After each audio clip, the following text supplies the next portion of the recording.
That meeting when a child turns 3 is very important. There is a referral that is made to the preschool intake coordinator of the county in the state where the child resides. And paperwork is filled out by the early interventionist, or a parent can make a referral if they choose to do that. And then that starts a different timeline. So then the public school system has a certain amount of time to then assess the child to see if they do qualify for services. And typically, if a child has a identified disability, for example, like Down syndrome or cerebral palsy, then those diagnoses carry with it an easier way to get certified, which means, unfortunately, that we put a little bit of a label on a child so that they can receive the services that they need. If the child doesn't have an identified disability, then when the developmental evaluation is completed by the school system, then they have to show delays in at least 2 areas of development, a 25% delay in 2 areas of development. And again, a psychologist is doing that screening as well.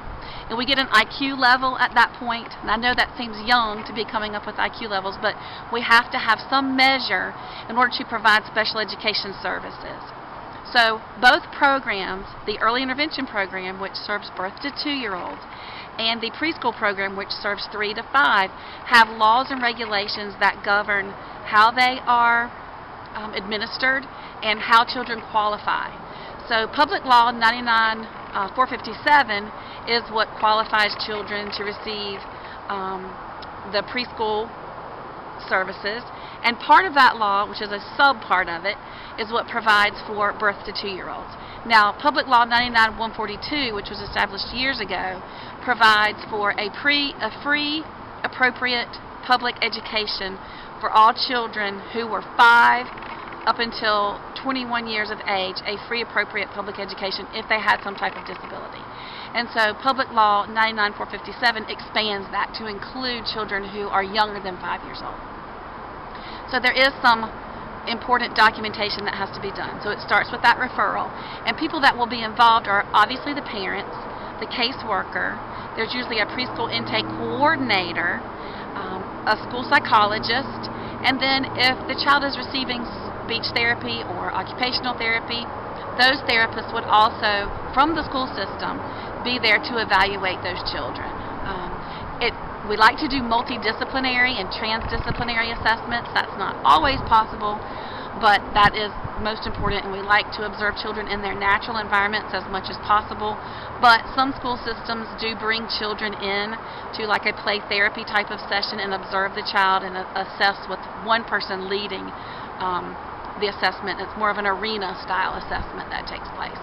From that information, it's determined whether or not the child does or does not qualify for services for the 3 to 5 population. And parents are brought into what we call an IEP meeting, and they're notified and explained to what all the results are, and they can at that point accept services or refuse the services. Parents do not have to participate in the program, but it is advantageous because it provides free speech therapies, PT and OT, and it also provides free special ed to help children hopefully catch up or get ahead so that perhaps they can be in with their typically developing peers later on down the line. If the parents do accept the special education services, then at that point an IEP, which is an individualized education plan, is developed. And that's much like the IFSP for the birth to 2-year-olds.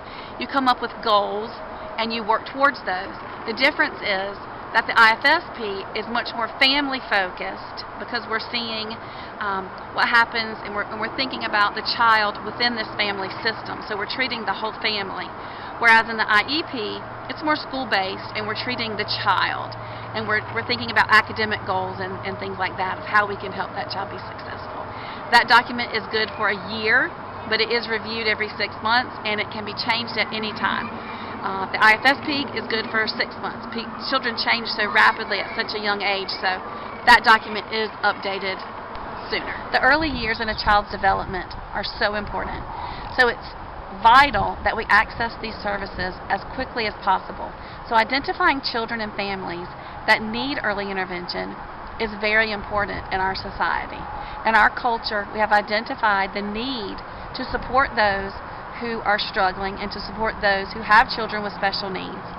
And our child find system and our birth to 2 population and 3 to 5 population is very, very important. So if you do happen to have a child with a disability and you live in this country, in the state of North Carolina, in the county of Forsyth, know that there are services for you, that there will be people there to support you, to help you with the challenges, and to back you when you think no one has your back.